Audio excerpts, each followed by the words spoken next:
Telugu Desam party కేంద్ర కార్యాలయం మీద దాడి కేసులో సజ్జల రామకృష్ణారెడ్డి తాను అమాయకుడినని, ఎటువంటి తప్పు చేయలేదని, రాజకీయ కక్షలతో తన మీద కేసు నమోదు చేశారు, తనకి ముందస్తు బెయిల్ని మంజూరు చేయండి అంటూ ఆంధ్రప్రదేశ్ హైకోర్టుని సజ్జల రామకృష్ణారెడ్డి గారు ఆశ్రయించినటువంటి నేపథ్యంలోనే ఈరోజు ఆంధ్రప్రదేశ్ హైకోర్టు సజ్జల రామకృష్ణారెడ్డికి ముందస్తు బెయిల్ని మంజూరు చేస్తూనే ఆయనకి కీలకమైనటువంటి ఆదేశాలు ఇచ్చింది.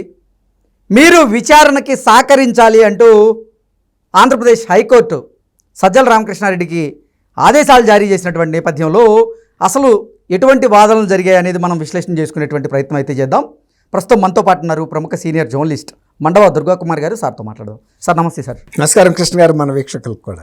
తెలుగుదేశం పార్టీ కేంద్ర కార్యాలయం మీద దాడి కేసు ఏదైతే ఉందో దాంట్లో అసలు నేను అమాయకుడిని, నేను ఎటువంటి తప్పు చేయలేదు, రాజకీయ కక్షలతోనే నన్ను దీంట్లో ఇరికించేటువంటి ప్రయత్నం చేస్తున్నారు అంటూ నాకు ముందస్తు బెయిల్ మంజూరు చేయండి అంటూ సజ్జల రామకృష్ణారెడ్డి గారు ఆంధ్రప్రదేశ్ హైకోర్టును ఆశ్రయించారు. ఆంధ్రప్రదేశ్ హైకోర్టు కూడా ముందస్తు బెయిల్ మంజూరు చేస్తూనే ఆయనకు కొన్ని కీలకమైనటువంటి ఆదేశాలు అయితే ఇచ్చింది. మీరు ఈ కేసులో సహకరించండి అన్ని రకాలుగా అంటూ కూడా కొన్ని ఆదేశాలు అయితే జారీ చేయడం జరిగింది. ఏంటి సార్, నిజంగా సజ్జల రామకృష్ణారెడ్డి అమాయకులా? ఇది మన కృష్ణ గారు, ఆయన సకల శాఖ మంత్రిగా పేరు పట్టడమే కాకుండా 5 సంవత్సరాల పాటు 2019 నుంచి 24 వరకు డిఫెక్టో చీఫ్ మినిస్టర్గా కూడా పనిచేసిన వ్యక్తి ఇవాళ ముందస్తు బెయిల్ కోసం హైకోర్టును ఆశించడమే విధి వైచిత్రి, గొప్ప వైచిత్రి.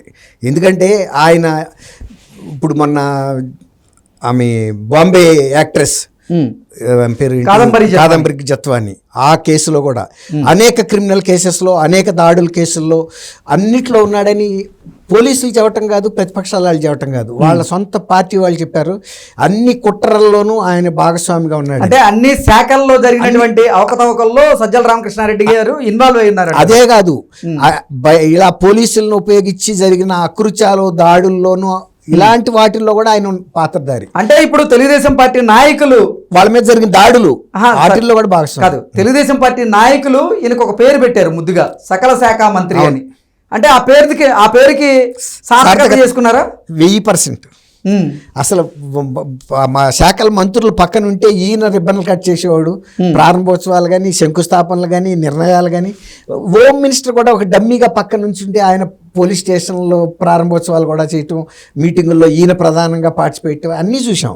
ఆఖరికి ముఖ్యమంత్రి గారికి సంబంధించిన వ్యక్తిగత అంశాలు, కుటుంబ అంశాలు కూడా ఈయనే వచ్చి బయటకు వచ్చి మాట్లాడేవాడు. జగన్మోహన్ రెడ్డి గారు కనపడడం, ఈ రకమైన ఓటమి రావటానికి కూడా కారణం కూడా సజ్జల రామకృష్ణారెడ్డి గారేననేది పార్టీలో కోడై కుయటం వల్లనే కదా ఆయన అంత సడన్గా తీసేశారు. ఒకప్పుడు ఆయన తప్ప ఇంకా ఏమీ లేదు, పార్టీ ఎమ్మెల్యేలతో పని లేదు, మినిస్టర్లతో పని లేదు, ఎంపీలతో పని లేదు. ఒక్క రామకృష్ణారెడ్డి ఉంటే చాలు. ఆఖరికి జగన్మోహన్ రెడ్డి గారు లేకపోయినా పర్వాలేదు, ఆయన లేకపోతే పార్టీ నడవదు అనే పరిస్థితి. ఇప్పుడు మీడియాలో ఆయనే ప్రధానంగా కనపడేవాడు. ఆఖరికి వివేకానంద రెడ్డి గారు మర్డర్ కేసులో కూడా సునీతారెడ్డి గారు ఏం చెప్పాలనే అంశం కూడా డిక్టేషన్ ఇవ్వగలిగిన వ్యక్తి సజ్జల రామకృష్ణారెడ్డి గారు. ఇక అంతకన్నా ఇంకేం చెప్పగలుగుతామండి? అన్ని కేసుల్లోనూ అంత వ్యక్తిగతంగా యాక్టివ్గా ఉన్న మనిషి ఇవాళ కోర్టు ముందుకెళ్ళి నేనే చేశాను అని చెబుతాడని మనం ఆశిస్తామా? ఖచ్చితంగా నేను నిర్దోషిని, పెద్ద మనిషిని అని చెబుతాడు. మా సహచరుడే 79లో మేమంతా ఈనాడులో ఒకేసారి రిటర్న్ టెస్ట్ రాసి ఇంటర్వ్యూలు చేయి ట్రైనింగ్ అయ్యాము, తర్వాత ఉదయంలో కూడా పనిచేసాము. ఆయన అప్పుడు చాలా జెంటిల్ గానే ఉండేవాడు. మరి అసలు ఆ రామకృష్ణారెడ్డి ఈ రామకృష్ణారెడ్డి ఒకడా కాదా అని కూడా మాకు కూడా కళ్ళు నలుపుకుని చూడాల్సి వస్తుంది. ఆయన వామపక్ష భావాలు కలిగిన వ్యక్తి. ఈవెన్ వామపక్ష పార్టీలు కూడా మా సానుభూతిపరుడు, మా భావజాలం కలిగిన వ్యక్తి ఇలాంటి అకృత్యాలు ఎలా చేశాడని వాళ్ళు కూడా అనుకుంటున్నారు. మరి ఏదో అంటారు చూడండి, ఇప్పుడు పండితుల గోష్ఠిలో ఉంటే పండితుడు అవుతాడు, లేకపోతే కర్కోటకుల కంపెనీలో ఉంటే కర్కోటకుడు అవుతాడు. అట్లాగే జగన్మోహన్ రెడ్డి గారితో అంటకాగినప్పుడు ఈయనే జగన్మోహన్ రెడ్డి గారు మించిన శక్తివంతుడు అయ్యాడు. ఇలాంటి అకృత్యాలు చేయటంలోనూ, ఇలాంటి కుంభకోణాలు చేయటంలోనూ, లేకపోతే బొంబాయి నుంచి ఆ అమ్మాయిని జత్వానీని పిలుసు రావటం, ఆ కేసులో ప్రధాన నిందితుడు. ఇంకా ఆ కేసుల జోలికి చంద్రబాబు నాయుడు గారు వెళ్ళే పరిస్థితి లేదు. ఇప్పుడు ప్రజలకు సంబంధించి అనేక ప్రకృతి విలయాలు జరిగి నష్టాలు జరిగి వీటిలోనే ఆయన సరిపోతుంది. తర్వాత అనేక శాఖల్లో జరిగిన అక్రమాలని సరి చేసుకుంటా రావటం, ఆ సరి చేసుకునే భాగమే కదా ఇప్పుడు ఈ లడ్డూ కుంభకోణం కూడా బయటకు వచ్చింది. వెంటనే అది ఆపమన్నాడు కదా, అక్కడి నుంచి తీసుకోవద్దు, మంచినీరు తెప్పించండి, కర్ణాటక ఫెడరేషన్కి ఇవ్వండి, అంతేగాని ఇలాంటి కుంభకోణాలని కంటిన్యూ అవడానికి వీల్లేదన్నాడనేగా వీళ్ళకి బాధ. తర్వాత ఆయన కూడా ఊహించలా ప్రజల నుంచి ఇంత భక్తుల నుంచి వ్యతిరేకత వస్తుందని.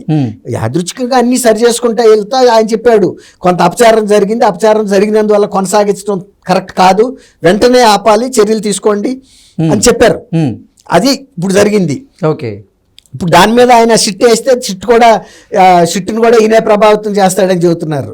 ఇప్పుడు ఆయన మాట్లాడింది ఆయన వ్యక్తిగత అభిప్రాయం కాదు, APDD national dairy development board సంబంధించిన ల్యాబ్ రిపోర్ట్ అది. అవును, NDDB national dairy development board దాని ల్యాబ్కి సంబంధించిన రిపోర్ట్ కానీ ఆయన వ్యక్తిగత అభిప్రాయం కాదు అది. అంతేగాని దాన్ని ఆయన వ్యక్తిగతంగా ఆయన ఇంట్లో ల్యాబ్లో టెస్ట్ చేసినట్టు మాట్లాడుతున్నారు. ఆయనకేం తెలీదు, వాళ్ళు టీటీడీ అధికారులు ఆయన ముందు పెట్టిన ఫైల్లో ఉన్న విషయాన్ని ఆయన చెప్పాడు బయటికి. అదేమి పారదర్శకంగా దాచుకోవాల్సిన అంశం ఏముంది? ప్రజలకి ఇప్పుడు శ్రీవారికి అపచారం జరిగినప్పుడు ఆగమ శాస్త్రాల ప్రకారం దానికి శాంతి కార్యక్రమాలు, సంరక్షణ, ప్రాయశ్చిత్తం మీకు తెలుసు వాటి గురించి, అవన్నీ కూడా జరగాల్సి ఉంది ఆగమ శాస్త్ర ప్రకారం. అది చేయించాల్సిన బాధ్యత ఉంది. రెండోది అది కంటిన్యూ కాకుండా ఆపాల్సిన బాధ్యత కూడా ముఖ్యమంత్రి గారి మీద ఉంది. ఆపకపోతే ఆయన కూడా ఇందులో పాత్రధారి అయ్యేవారు కదా. కాబట్టి ఇవాళ మీరు అన్నట్టు రామకృష్ణారెడ్డి గారు దేంట్లో లేడు, ఆయన సర్వంతర్యామి. ఇప్పుడు రేపు ఇంకా అవన్నీ మొత్తం ఓపెన్ అవ్వాల.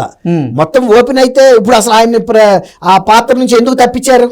ఓకే, అంటే ఇందుగలడు అందులేడని బాగా చెప్పారు. ఎందుకు అలడు, ఏ స్తంభం పగలగొట్టినా అందులోంచి వస్తాడు. ఇప్పుడు అవన్నీ ఎదుర్కోవాల్సిన పరిస్థితి కూడా ఉంది ఇప్పుడు. కాబట్టి ఇది ఇచ్చింది కూడా అది మధ్యంతరం ముందస్తు బెయిల్. 25న మళ్ళీ దాని మీద విచారణ జరుగుతుందండి, పూర్తి స్థాయి విచారణ జరుగుతుంది. అప్పుడు డిసైడ్ చేస్తారు whether to continue the bail or to drop the.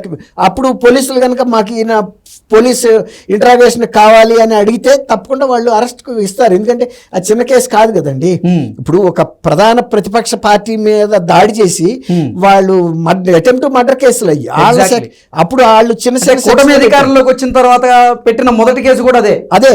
ఇప్పుడు రెండోది ఏంటంటే ఆ రోజున వాళ్ళు స్టేషన్ బెయిల్ వచ్చి అలాంటి సెక్షన్లు పెట్టుకుని బయటకు వచ్చేసారు. అవును, అసలు అంత దారుణమైన అటాక్ జరగటం ఏంటి? వాళ్ళు అదే తెలుగుదేశం వాళ్ళు చేయదలుచుకుంటే వైఎస్ఆర్సీపీ పార్టీ ఉంటుందా? నిన్న ఆయన అడిగాడు ఒక టీడీపీ లీడర్ కూడా, మరి మాకు కూడా ఇట్లాంటి అవకాశం ఇచ్చి చూడండి ఏం చేస్తామో, మీరు కూడా కేసు పెట్టొద్దు, అప్పుడు మీరు వెళ్ళి దాడి చేసి వచ్చారు కదా, మాకు కూడా అంతే అవకాశం ఉండి ఈక్వల్ గా మేము కూడా చేస్తాము, అప్పుడు మేము కేసు పెట్టాం మీరు పెట్టొద్దు, తీసేస్తామని చెప్పాడు. వీళ్ళు పెద్ద కేసు పెట్టారు అంటే మేము కూడా అంతే దాడి చేస్తాము. ఎవరైనా నాకు టీడీపీ లీడర్ గుర్తురాట్లేదు, కానీ ప్రెస్ కాన్ఫరెన్స్ పెట్టి చాలా దారుణం అంటే స్ట్రాంగ్ వార్నింగ్ ఇచ్చాడు. ఇవాళ వచ్చి మీరు ఎన్ని సూక్తులు చెప్తారా సుద్దులు చెప్తారా అని. అట్లాగే రామకృష్ణారెడ్డి గారు కనపడినంత జెంటిల్మెన్ ఏం కాదు, ఆయన లేకుండా ఏది జరగల. జగన్మోహన్ రెడ్డి గారు ఏది చేయమంటే అది నిర్ద్వందంగా చేశాడు, అసలు ఆలోచించరా ఇది తప్ప రైటా అని. ఇంకోటి అండి, అంత ప్రధాన కార్యదర్శి పదవిలో ఉన్నప్పుడు రాజు తప్పు చేయమన్నా కూడా మంత్రి కూడా ఆలోచించాల్సిన బాధ్యత ఉంటుంది రాజనీతి ప్రకారం. ఎందుకంటే దాని ఫలితాలు రాజు కూడా అనుభవించాల్సి వస్తుంది.